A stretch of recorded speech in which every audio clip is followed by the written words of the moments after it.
આટકોટથી ચિતલિયા રોડનું ખાતમુહૂર્ત થતાં ખેડૂતો અને લોકોમાં આનંદની લાગણી ફેલાઈ હતી। આ રોડ બનવાથી ચાર ગામના લોકોનો સંપર્ક વધશે અને વાડી વિસ્તારમાં જતા ખેડૂતોને ચોમાસામાં પડતી મુશ્કેલીઓનો અંત આવશે।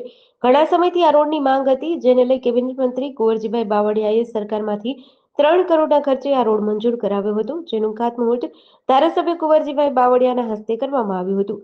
ગામના સરપંચ, ચિતલિયાના સરપંચ, કોઠી લાખાવડના સરપંચ સહિતના આગેવાનો કેબિનેટ મંત્રીનું સન્માન કર્યું હતું। તેમજ આટકોટને નવું પશુ દવાખાનું જે 41 લાખના ખર્ચે ખાતમુહૂર્ત કરવામાં આવ્યું હતું। હવે આટકોટને પણ નવું પશુ દવાખાનું મળશે, જેને લઈ પશુપાલકોમાં આનંદની લાગણી ફેલાઈ હતી।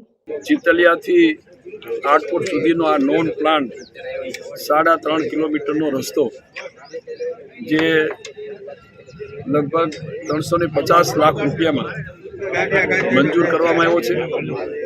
એનું અમે અહીંના આ વિસ્તારના સૌ સન્માનની આગેવાનો, પક્ષના સંગઠનના હોદ્દેદારો એમની ઉપસ્થિતિમાં આટકોટ ખાતે આ રસ્તાનું ખાતમુહૂર્ત કર્યું।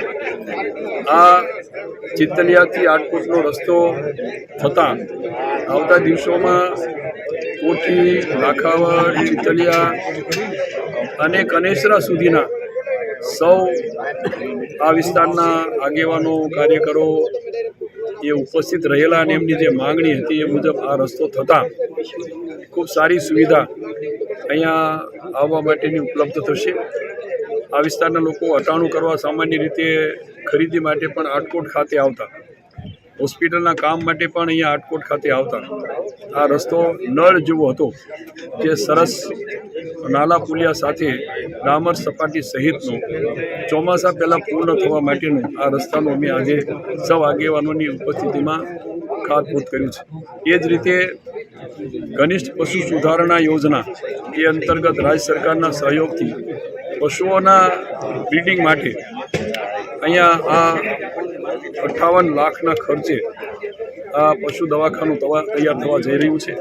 એનું પણ અમે આ વિસ્તારના સૌ આગેવાનોની ઉપસ્થિતિમાં એનું ખાતમુહૂર્ત કર્યું।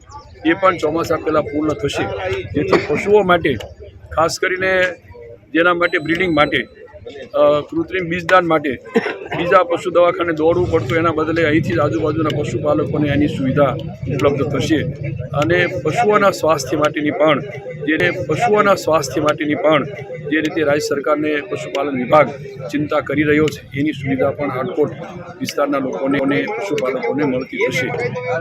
અહીંયા આ વિસ્તારની અંદર જે વર્ષોથી માંગણીઓ હતી એવા અંબાજી માતાનો જે બ્રિજ, લોયણ માતા માટેનો આગળનો રસ્તો, તેમજ આજુબાજુની જે રસ્તાઓ અંગેની અને આરોગ્ય વિષયક સુવિધાઓ હતી, એવું આપણે એક ઔષધ, ખાસ કરીને આયુર્વેદ હોસ્પિટલ, જે પણ લગભગ 6 કરોડના ખર્ચે એકાદ અઠવાડિયામાં એનું ભૂમિપૂજન કરવાના છીએ। આમ આ વિસ્તારની સર્વાંગી રીતે વિકાસ થાય, લોકોની સુખાકારી વધે, એ માટેનો અમારો પ્રયાસ હતો।